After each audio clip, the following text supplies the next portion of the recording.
Bonjour à tous et bienvenue dans cette nouvelle vidéo. Aujourd'hui, on va parler ville et cinéma. Je me suis souvent posé la question, quelle ville avait été le plus iconisée au cinéma?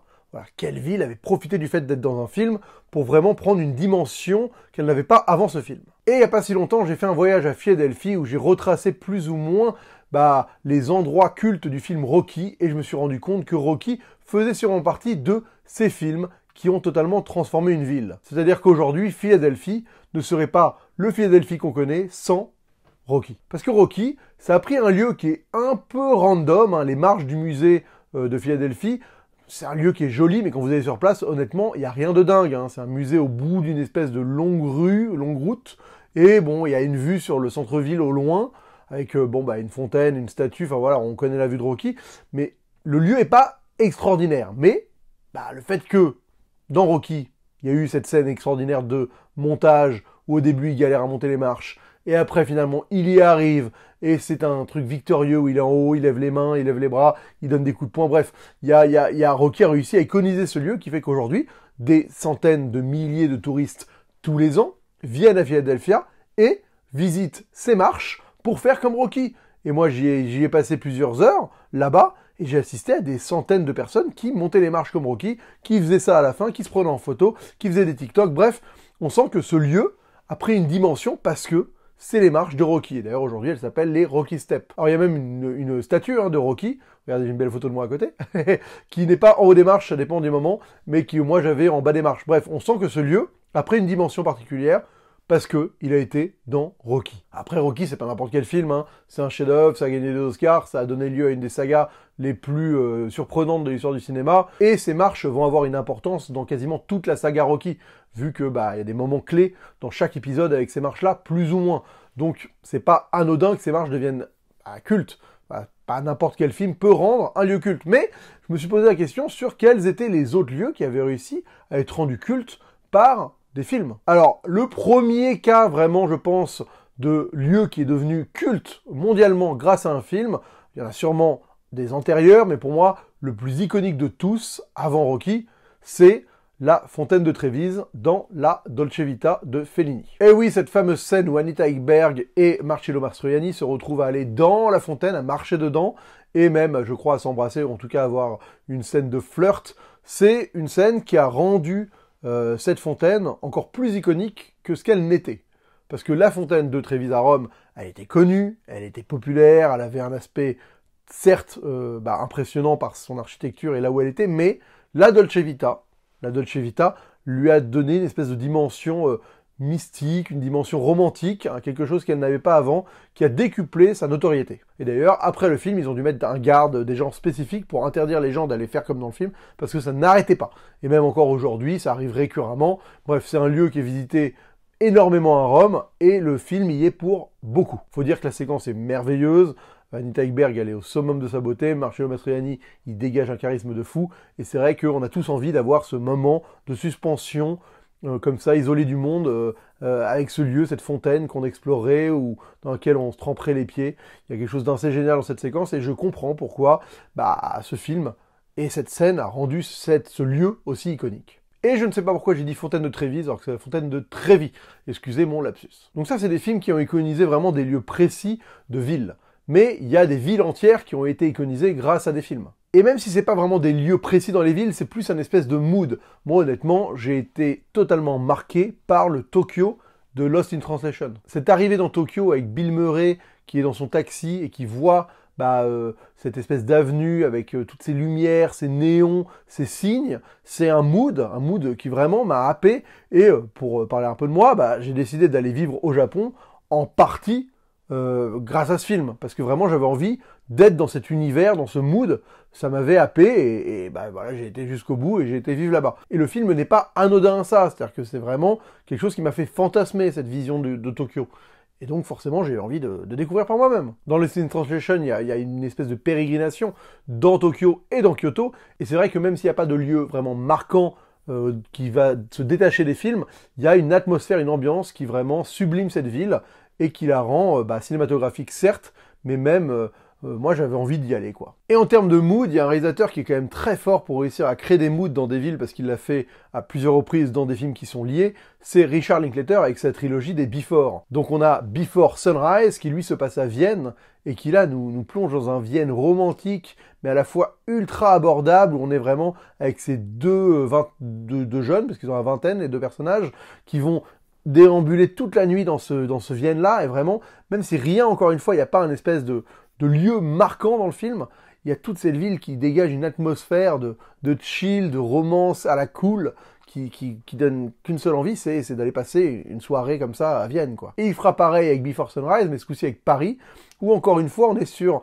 Bah, pour le coup, là, les personnages ont 10 ans de plus, donc ils sont plutôt trentenaires, et on est sur un Paris qui est un peu moins glamour que ce qu'on va voir un peu plus tard avec un autre film, mais qui est un Paris ensoleillé, un Paris vraiment un peu qu'à la classe, quoi. C'est vrai que moi qui suis parisien, je connais bien cette ville, et dans cette ville, il y a un côté un peu anodin de les quais de Seine, c'est beau, tout est fluide, tout est smooth, quoi. C'est un peu un Paris smooth que j'aime bien et qui me plaît pas mal dans ce film.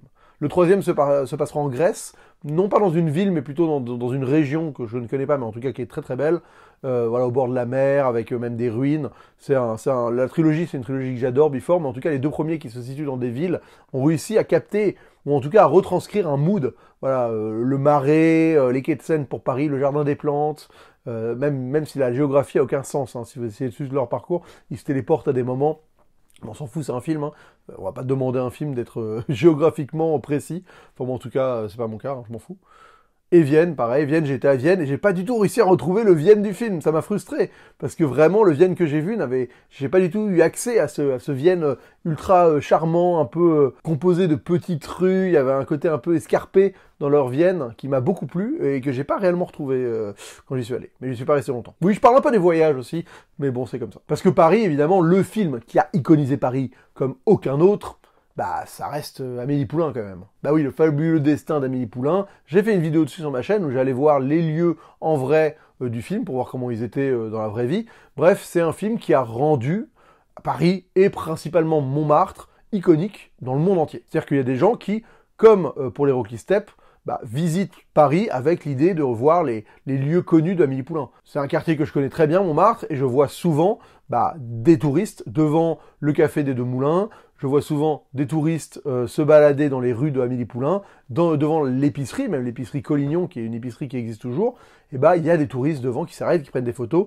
Bon, évidemment, à chaque fois, il y a quand même un rappel à Amélie Poulain, des affiches, des espèces de précision que c'est le décor d'Amélie Poulain, mais on sent que le film a marqué parce que forcément il a présenté une vision tellement, on va dire, carte postale de Paris, de Montmartre, pas que de Montmartre parce qu'il y a aussi la rue Mouffetard, il y a aussi la gare de l'Est, il y a aussi le canal Saint-Martin, il y a plein de lieux parisiens dans Amélie Poulain, mais on va dire que l'histoire se déroule principalement à Montmartre, et c'est vrai qu'il y a un côté tellement carte postale, tellement idyllique de ce Paris, tellement picaresque, avec vraiment un côté entre le cliché et à la fois le stylisme de Jeunet, quoi, qui arrive à rendre ça hyper... c'est quoi le mot? Cosy, quoi. C'est un Paris assez cosy, celui d'Amélie Poulain. Et forcément, ça a parlé à beaucoup de monde. Et ce sont des lieux qui sont visités parce que le film a marqué. Et surtout, le film a plu dans le monde entier et a vendu cette image carte postale. Alors, je ne sais pas si c'est le film qui a plu ou si c'est cette image qui a fait que le film a plu. Mais en tout cas, ça fait que Paris est devenu, en tout cas, une ville à visiter par le biais d'Amélie Poulain. Mais aujourd'hui, il y a la série Emily in Paris, j'ai pas trop recherché, je l'ai pas trop regardé, mais qui fait venir beaucoup de monde à Paris aussi. Et je sais qu'il y a des endroits de la série qui sont devenus ultra importants pour les touristes et qui ont vu leur fréquentation exploser grâce à la série. Je sais que le Café de Flore, par exemple, dans Saint-Germain-des-Prés, a explosé en fréquentation et surtout a attiré un nouveau style de tourisme. Ils n'avaient pas avant des touristes de masse comme ça qui venaient payer leur café à 10 €, parce que c'est hors de prix, le Café de Flore. Voilà, et ça c'est par la série que c'est arrivé, principalement parce que je crois que dans une saison d'Emily in Paris, c'est vrai, Amélie Poulain, Emily in Paris, dans une saison d'Emily in Paris, il y a le Café de Flore qui est un peu important, et donc ça a fait décupler la fréquentation chez les touristes. C'est beau quand même de se dire que le cinéma a cette force-là, quoi. C'est-à-dire que ça a une capacité d'impacter l'imaginaire collectif pour rendre un lieu attractif, le fait de donner envie à quelqu'un d'aller voir un lieu parce qu'on l'a vu dans un film. Moi, je trouve ça génial. Et pour le coup, pour l'avoir vécu avec Rocky et Philadelphie, ça a été ça. J'ai été comme un gosse. Il y avait un côté fantasme. De monter ces marches de Rocky, c'est extraordinaire. Et il y a peu de films qui arrivent à faire ça aussi bien que Rocky ou qu'Amélie Poulain, vraiment à donner envie à des gens qui ne connaissent pas une ville d'y aller et de voir des lieux, mais ça arrive quand même souvent. C'est vrai qu'aujourd'hui, quand je voyage, j'ai un rapport un peu cinématographique avec les lieux que je visite. J'essaye de voir quel film a été fait dans cette ville, et j'essaie de me souvenir de séquences et d'essayer de retrouver des lieux. C'est un peu un jeu. Et d'ailleurs, il y a des gens qui font par exemple souvent un jeu qui est de prendre la photo exactement qui s'incorporerait avec l'image du film et de retourner dans les lieux exacts. Il y a pas mal de comptes Twitter qui font ça et Instagram. Voilà, c'est vrai que le cinéma, c'est une réadaptation de la vraie vie, et quand on voyage, on a envie de retrouver les fantasmes que le cinéma a réussi à nous procurer dans certaines villes. Mais c'est marrant parce qu'il y a des villes où je retrouve pas du tout la sensation. Moi, par exemple, je suis allé à Bruges, et j'ai bien aimé le film Bon baiser de Bruges, mais je retrouve pas du tout la vibe. Alors oui, il y a les lieux et tout ça, mais j'ai pas eu l'impression de revisiter la ville comme dans le film. Rien à voir pour moi. Mais c'est une histoire de feeling, hein, c'est totalement subjectif. À l'inverse, Tokyo, comme je disais, j'ai eu cette vibe. J'ai eu la vibe Lost in Translation plein de fois à Tokyo. Parce que je trouve qu'elle a vraiment capté quelque chose, Sofia Coppola, d'un mood. Ça, c'est vraiment important. C'est vrai que Bon baiser de Bruges, c'est un film de genre, de gangster, qui se concentre sur pas grand-chose de la ville réellement. Et donc forcément, j'ai eu un décalage en y allant et en flânant dans la rue, dans la ville. C'est pour ça que les films comme Before Sunrise et Before Sunset, ils marchent très bien, parce que ce sont des films de flânerie, c'est des gens qui flânent dans les rues. Et forcément, c'est comme ça qu'on visite une ville. Donc, il y a une espèce de lien de cause à effet entre nous et les personnages qui fait qu'on a envie de faire comme eux, et on fait souvent comme eux si on retrace un peu le parcours du film. Il y a un film aussi, moi, qui m'a iconisé une ville, parce que c'est un de mes films préférés, c'est L'Auberge Espagnole, tout simplement. L'Auberge Espagnole, qui est un film qui se passe à Barcelone, on y voit plein de lieux différents de Barcelone, et c'est vrai que quand je vais à Barcelone, quand je suis allé à Barcelone, j'ai essayé de retrouver certains lieux de la série du film, pardon. Et voilà, parce que c'est un film que j'adore, qui m'a vraiment construit en tant que jeune adulte, qui m'a fait fantasmer sur les études à l'étranger, tout ça. Et donc, quand je suis allé à Barcelone, pas pour faire mes études du tout, mais j'ai eu envie de retrouver certains endroits. Le moment où il joue de la guitare sur une place après une soirée, et parce que j'avais envie de me dire, comment c'est en vrai, est-ce que j'aurais pu profiter de ce moment comme eux? Voilà, enfin, c'est vrai qu'on a envie d'être là et de voir l'endroit en 3D et de se dire, c'est comme ça que c'est, en dehors du moment où ils ont mis leur caméra, quoi. Visiter une ville après avoir vu un film qui s'y passe, c'est un peu finalement comme visiter des studios de tournage. C'est-à-dire qu'on se dit, ok, ça s'est passé là, ah ouais, c'est pas... D'accord, ils ont obstrué ce côté-là, ils ont pas filmé ça, ils ont réussi à rendre cette place de cette manière-là, juste en filmant comme ça. C'est top, c'est vraiment bien foutu. On sent que le réalisateur, il conçoit l'espace urbain d'une manière cinématographique, et c'est ça qui est agréable à découvrir aussi. D'accueillir le souffleur, donc c'est clairement un plan qui a été tourné à part, et qui a été donc, mis grâce au montage, quoi. C'est évident, hein, c'est comme ça qu'on fait des films. Il y a des plans qui ont rendu iconiques des lieux. Vraiment, je veux dire, le pont de Brooklyn, là, dans Il était une fois en Amérique, avec cette rue et ces deux immeubles, c'est l'affiche du film, le plan dans le film, qui l'a rendu aussi iconique. Et aujourd'hui, c'est un plan qui revient souvent dans le cinéma, c'est des photos que je vois souvent sur les gens qui visitent New York, c'est quelque chose qui est devenu marquant, parce que un réalisateur a trouvé cet endroit, et l'a mis en image de manière magnifique. Alors, il y a peut-être des photos avant qu'il avait fait, mais en tout cas, un film, ça a une espèce de capacité d'être vu et assimilé par tellement de monde que quand on photographie et qu'on filme quelque chose de manière iconique, on va dire, ça marque et ça se transmet. Il y a des lieux comme ça, hein, vraiment l'observatoire à Los Angeles, par exemple, qu'on voit dans Rebel Without a Cause, et qu'on voit aussi dans La La Land. Pareil, c'est un lieu où quand on y va et qu'on a vu ces films, on ne peut pas ne pas penser à ces films-là. C'est vraiment des lieux qui nous marquent à ce niveau-là. Parce que le lieu, il est iconique en soi, parce que c'est un lieu important de Los Angeles, mais moi, je l'ai découvert après avoir découvert Rebel Without a Cause, par exemple, où la fin s'y passe. Et donc forcément, le lieu va me transporter aussi dans ce film-là, tout en étant en même temps dans mon présent et dans mes souvenirs de films. C'est ça qui est charmé. Et en vrai, là, je parle de lieux que je connais, que j'ai plus ou moins visités en vrai. Donc c'est cool, j'ai eu de la chance, je suis privilégié. Mais même quand on voyage pas, le cinéma permet justement ce voyage-là. Il y a des villes que je vais avoir l'impression d'avoir connues ou vues parce que j'ai vu des films. Honnêtement, je sais que c'est un peu polémique, mais la Cité de Dieu, ça m'a donné l'impression de visiter les favelas de Rio, parce que le film est tellement une immersion dans ces lieux-là. Et pareil pour les films comme Tropa de Élite, tous les films qui se passent dans les favelas, il y en a plusieurs, ça te plonge là-dedans et t'as l'impression d'y être, t'as l'impression de connaître ces rues, de savoir comment les gens y vivent et tout. Alors c'est peut-être pas la réalité, faut se méfier évidemment, mais en tout cas, il y a cette sensation forte de visiter, de découvrir une ville grâce à un film. Et pour le coup, il y a des films, vraiment, t'as l'impression de faire un tour de la ville. Je veux dire, Vertigo de Hitchcock, t'as l'impression de faire tout le tour de San Francisco. Et tu t'arrêtes dans les endroits les plus marquants, que ce soit le Golden Gate Bridge, là où elle va se noyer, je pense qu'il y a même des plans sur la Coit Tower, enfin bref, c'est vraiment une ville. Dans Vertigo, il la traverse de long large pour te donner vraiment une sensation d'avoir fait le tour de la ville, quoi. Et donc, même si tu n'es jamais allé à San Francisco, en voyant Vertigo, bah, tu as un peu le mood San Francisco qui en émerge. Et là, pour le coup, depuis le début, j'ai même pas parlé vraiment de lieux iconiques qui ont été, on va dire, utilisés dans les films. C'est-à-dire qu'il y a deux systèmes, en fait. C'est soit tu utilises un lieu un peu random, comme les marches de Rocky, et tu arrives à le rendre iconique par le film, soit tu prends un lieu qui est déjà iconique. Hitchcock, il a fait ça, par exemple, plusieurs fois. Donc je parlais du Golden Gate Bridge de San Francisco. Oui, ça c'est un lieu iconique. Il l'a utilisé dans Vertigo. Mais il l'utilise pas de manière si iconique que ça. Je trouve que la manière dont il l'utilise dans Vertigo, ça va. Par contre, le Mont Rushmore dans La Mort aux trousses, ou la Statue de la Liberté dans... Il s'appelle comment ce film déjà ? Dans la 5e colonne, voilà. Dans la 5e colonne, il y a tout le climax de fin qui se passe sur la Statue de la Liberté.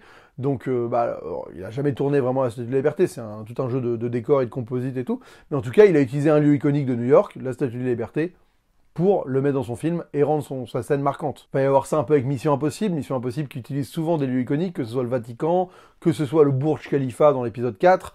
Voilà, il y a toujours cette volonté de voyager dans le monde, de voir différents lieux, et d'utiliser les trucs un peu cool de ces lieux-là pour en mettre plein les yeux, quoi. Évidemment, c'était fait avant par les James Bond. On peut penser à la séquence sur la Tour Eiffel dans Rien que pour vos yeux, si je dis pas de conneries. Dangereusement vôtre, pardon, c'est pas du tout Rien que pour vos yeux. Voilà, grosse erreur de bondeur. Ou carrément la poursuite en bateau sur la Tamise dans Le monde ne suffit pas. Enfin voilà, il y a toujours les lieux un peu iconiques de chaque ville qui ont été mis dans des scènes d'action ou dans des délires dans les James Bond. Et c'est vrai, je pensais à Independence Day, le premier Independence Day. S'il n'y a pas l'Empire State Building et la Maison Blanche, il perd de sa puissance. Hein. Et en vrai, ce qui manque un peu dans le 2, enfin, au-delà de plein d'autres trucs, c'est aussi ça. C'est le fait d'avoir un rapport marquant aux choses, de voir l'Empire State Building, qui est un building ultra iconique, avoir un vaisseau spatial au-dessus, et pareil pour la Maison Blanche. Et on peut penser même à Armageddon qui s'amuse à déglinguer, non pas à déglinguer, mais il s'amuse à déglinguer New York dès le départ comme ça. Je crois qu'il y a une météorite qui éclate Paris, et on voit Notre-Dame, enfin là tout de suite c'est image d'Épinal. Et même à un moment, il y a le discours, le fameux discours du président américain à la radio, que tout le monde écoute en même temps, évidemment, toute la planète. Et, et à ce moment-là, on voit le Mont-Saint-Michel en France, je crois qu'on voit le Taj Mahal en Inde, enfin on voit que des espèces de cartes postales des pays du monde pour vraiment dire, là c'est la France. C'est l'Inde, et tout ça. Parce que ce sont des lieux qui, mondialement, sont relativement connus, qui font que tout de suite, on arrive à même si on n'identifie pas le pays, on arrive à peu près à se repérer et à voir que c'est pas les États-Unis, quoi. Et dans cette vidéo, qui est certes un peu brouillonne, j'ai pas parlé des films qui utilisent vraiment la ville comme étant presque un personnage principal. On peut penser évidemment à un des cas les plus connus, qui est Die Hard 3, Die Hard with a Vengeance en anglais, qui donc se passe à New York, qui est une espèce de course-poursuite dans New York, un jeu de chat et la souris, un jeu de piste, ou plutôt un escape game même dans New York, qui vraiment va sillonner New York en long, large travers, en te faisant voir différents quartiers, et qui vraiment a, pour les New-Yorkais, un côté ultra satisfaisant, parce que tu reconnais Wall Street, tu reconnais le Central Park, tu connais le Bronx, où je connais pas bien assez New York pour vous en parler, mais je sais qu'il y a vraiment ce sentiment de se dire, ouais, là, il y a une appropriation de la ville qui est presque un personnage à part entière. Et honnêtement, au vu du nombre de films qui existent, je trouve que c'est pas un sentiment qu'on a si souvent que ça, d'avoir le sentiment, 1, d'iconiser une ville, 2, de s'approprier la ville dans laquelle se passe le film. Il y a beaucoup de films, on sait pas vraiment où ça se passe. C'est un peu lambda, souvent tu te dis, bon, c'est une ville française, ou oh, c'est une ville américaine, tu vois. Après, il y a des villes qui sont compliquées à iconiser. Los Angeles, c'est hyper difficile. Los Angeles, c'est une ville compliquée, qui a pas vraiment de relief, qui a très peu de monuments iconiques. Donc c'est pas évident de vraiment s'approprier Los Angeles, je pense, quand on est réalisateur. Mais bon, il y en a qui ont réussi à le faire, j'imagine. J'ai pas d'exemple là qui me saute en tête, à part peut-être Hit de Michael Mann, qui est l'exemple le plus iconique pour moi de Los Angeles dans sa globalité. Après voilà, une ville comme New York, c'est une ville qui a été super exploitée au cinéma. Il y a des réalisateurs comme Woody Allen qui ont même fait un film qui s'appelle Manhattan, qui a rendu des lieux iconiques de Manhattan. Bref, il y a vraiment, tu sens que c'est une ville qui est cinématographiquement facile à faire, ou en tout cas qui stimule les réalisateurs. Pareil pour Tokyo, c'est une ville qui est stimulante, je pense, pour les réalisateurs. Paris, il y a un peu de tout dans Paris, mais globalement, je trouve que pour le nombre de projets qui s'y passent, je trouve que ça manque quand même d'iconisation, ou en tout cas de capacité à te transformer cette ville et à t'embarquer dans un univers qui est pas juste un peu bateau, à l'inverse d'Amélie Poulain qui a réussi à iconiser un truc, mais ça tu vas pas le faire à chaque fois. Voilà, et il y a des villes comme ça qui de temps en temps marchent bien, et des fois, ouais, c'est un peu frustrant, surtout quand tu connais bien les villes en fait. Quand c'est ta ville qui est à l'image, t'as envie qu'on te la filme d'une manière où tu dis bah ouais, soit je m'y retrouve, soit je la découvre d'un nouvel œil. Et souvent, je trouve que c'est ni l'un ni l'autre. C'est assez rare les films qui vraiment te mettent dans ton mood à toi, et encore plus rare les films où tu dis putain, je découvre la ville, je comprends cette ville comme je l'avais jamais comprise, alors que je la connais très très bien. En tout cas, c'est quelque chose que je trouve assez magique, ce rapport entre ville et cinéma. Et vraiment, je vous dis, quand j'ai monté les marches de Rocky, en fait, ça m'a donné la mesure de la puissance que peut avoir le cinéma. Parce que d'un lieu qui, j'aurais pas eu le film, j'aurais monté ces marches, je me serais demandé ce que je foutais là. Bah là, chaque pas prenait une dimension supplémentaire. Chaque pas avait une importance. Ce lieu, j'y suis resté, j'ai regardé les gens, j'ai pris la mesure d'où j'étais parce que Rocky, quoi. Et ça, c'est vraiment pas rien. Ça prouve la magie du cinéma. Et tout ce qui peut rendre le cinéma un peu plus magique, franchement, moi, je prends. Voilà, bah c'est tout pour cette vidéo. N'hésitez pas à me dire, vous, quels sont les films qui ont, pour vous, le mieux iconisé un lieu, une ville. Quelles sont les villes qui ont été le mieux iconisées au cinéma. Parlons ville et cinéma, parlons lieu, voilà, monument, comment le cinéma travaille ça. J'ai besoin d'avoir vos avis dans les commentaires. Quels sont, pour vous, tout ça, quoi. Voilà, dites-moi, enrichissez-moi, j'ai envie d'aller voir vos exemples et de rendre cette vidéo encore meilleure parce que vous aurez contribué à la réflexion que je viens de poser. Sur ce, passez un très bon week-end, on va dire, allez, pourquoi pas, ou une semaine, on sait pas. Bref, on se retrouve très vite pour une prochaine vidéo, et d'ici là, bonne toile!